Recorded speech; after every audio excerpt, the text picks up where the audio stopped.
Hi friends, in this tutorial series we'll be implementing AI agents using Azure. To implement these AI agents in Azure, we'll be making use of the Azure AI Foundry. In this tutorial, we'll be looking at the basics of the Azure AI Foundry. So we'll try to understand what is Azure AI Foundry and how it works. For this, I'll be taking reference of my website javanews.com. So here go to Azure Agentic AI. So in this section, I'll be adding multiple tutorials to implement AI agents using Azure. Today we are going to look at this first tutorial, Azure AI Foundry Hello World example. So what are AI agents? AI agents are basically automated systems that can understand what's happening around them, make decisions, and take the actions to achieve specific goals. In Azure, AI agents are implemented using Azure AI Foundry. So let us first look at the basics of Azure AI Foundry. So let us begin by first looking at the history of Azure AI Foundry. So in 2023, Microsoft launched Azure OpenAI Service. Using Azure OpenAI Service, one could access the large language models like GPT 3.5 Codex and DALL-E 2 on Azure infrastructure. So all these models, they were OpenAI specific and could be accessed using the Azure OpenAI service. Then in 2024, Microsoft launched Azure AI Studio. So this Azure AI Studio, it was built on top of Azure OpenAI service. So it had all the features of this Azure OpenAI service. Along with that, it provided more features for building AI applications such as model selections,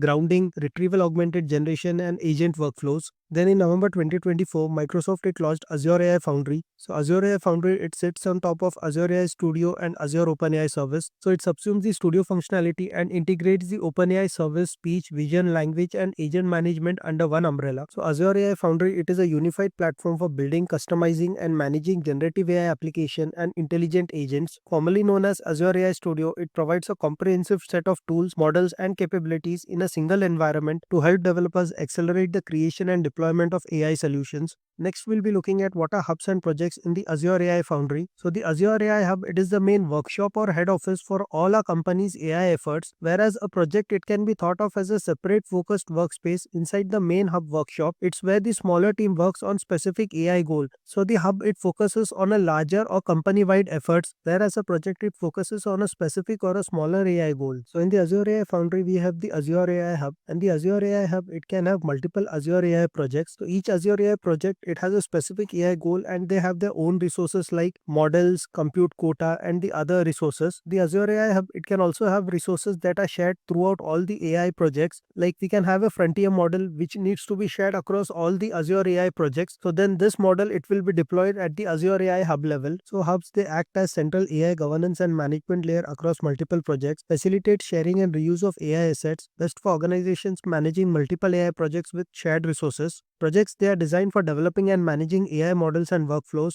It is a workspace for experimenting, fine-tuning, and deploying AI models, supports integration with various AI services, data sources, and pipelines. It is ideal for a single AI development lifecycle from experimentation to production. So let us begin with the implementation part. We first go to the Azure portal, that is portal.azure.com.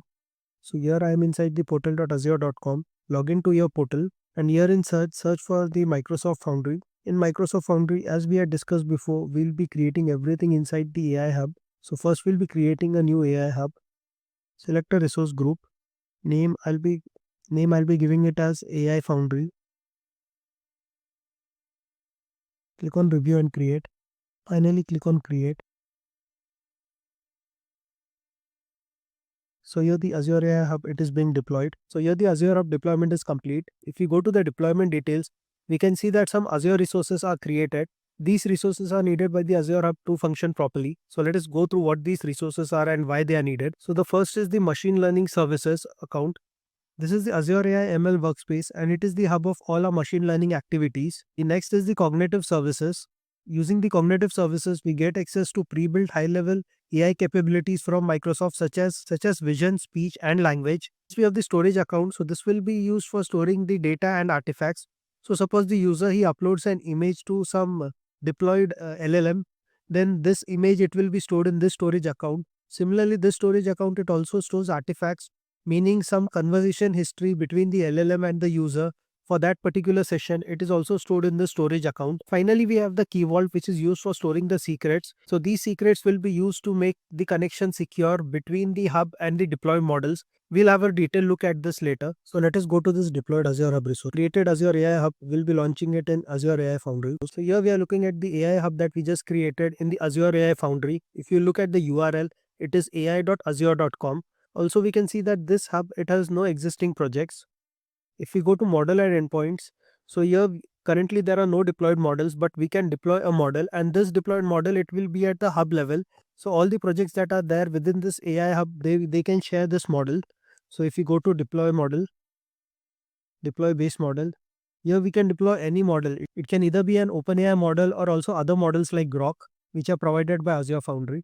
But currently, we'll not be deploying anything at this hub level. Later we'll be creating a project within this hub and deploying the models. These are the connected resources. So currently nothing has been deployed. So there is nothing in this connected resources. Finally, we have the compute here. So the models that we are going to use in this example, they are deployed by Azure and they are pay as you go model. So we cannot fine tune these models, but suppose we want to fine tune our own model. For that, we'll need compute resources. So if you go here we can see that we can ask for CPU or GPUs for deploying our own models, which we can then fine tune. For this example, at least we don't need any compute resources. So go back to overview, and here we'll be creating a new project. So this new project, I'll just name it as new project. So we have created a new project inside the AI Azure Hub. Here on the left hand side, we can see the various options that are available for this project. If we go to the management center first, so here we can see that for a new project, two resources have been created by Azure AI Hub. One is the workspace blob store. So this is the blob store which will be used to store any data that the user uploads when interacting with any LLM. So suppose he is uploading some image or some other JSON file or some other data, then it will be stored in this workspace blob store. And here we have this workspace artifact store. So this will be used to store the conversation history for a particular session between the user and the LLM and similar other artifacts. If you go to the connected resources of the AI Azure Hub, we can see the same resources here also. So this will show the resources of all the projects that are created within this Azure AI Hub. So currently there is only a single project for which there are resources. So we can see only these. So let us go back to the project. The model catalog, it shows which all models are available using the Azure AI Foundry. So here we can see various models like Claude, GPT, and Grok that are available in this Azure AI Foundry. Also here we have the compare models. So if you go here, then we can compare the various models based on the cost and the quality index here. So the x-axis, it shows the cost, whereas the y-axis, it shows the quality index. So here we can see that the Claude Sonnet 4.5, it is having the highest quality with the least cost comparatively. Also any other model that you want to add for this comparison, you can add it by clicking on this model to compare and selecting the model. Also next, if we click on this Claude Sonnet model, it will show the other comparisons like the quality index, also the safety comparison as compared to other models. It is shown here, the latency, the estimated cost, as well as the throughput. So before selecting any model, we can make use of this model catalog to go through the various stats and then only select the model. Next, we have the playground option. So we'll be having a look at this later on when we deploy a model. Then we have the AI services. So these provides various AI services like speech, language translator, vision document, content safety. Next, we have the agent section. So we'll be looking at this agent section later. So here using the Azure Foundry, we can create our own agents. In the next tutorial, we'll be having a look at this in detail. Let us now deploy our own model inside this AI project. So go to this models and endpoints, deploy a model, deploy base model. You can deploy any model here. I'll be deploying the O3 mini model. So this is a paper API call model. So once we deploy the model, there will be no billing, but it will be billed as we make the API calls or as we use it in the playground. So click on connect and deploy. So here the O3 mini model, it has been deployed. This is the URL using which we can connect to this O3 mini model programmatically. Also, this is the key which will be used for authentication when making a connection to this URI. For this tutorial, we'll be interacting with the model in the playground. So click in open playground. Here just say hi, and the Open3 mini model, it will give a reply. So this tutorial, it was just to give you an overview of the Microsoft Foundry.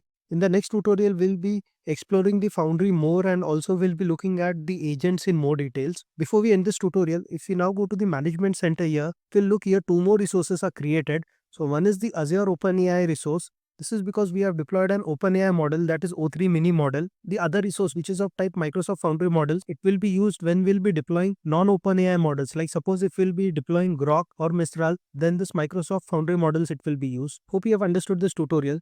In the next tutorial of the series, we'll be exploring the Azure Agentic AI in more detail. Thank you.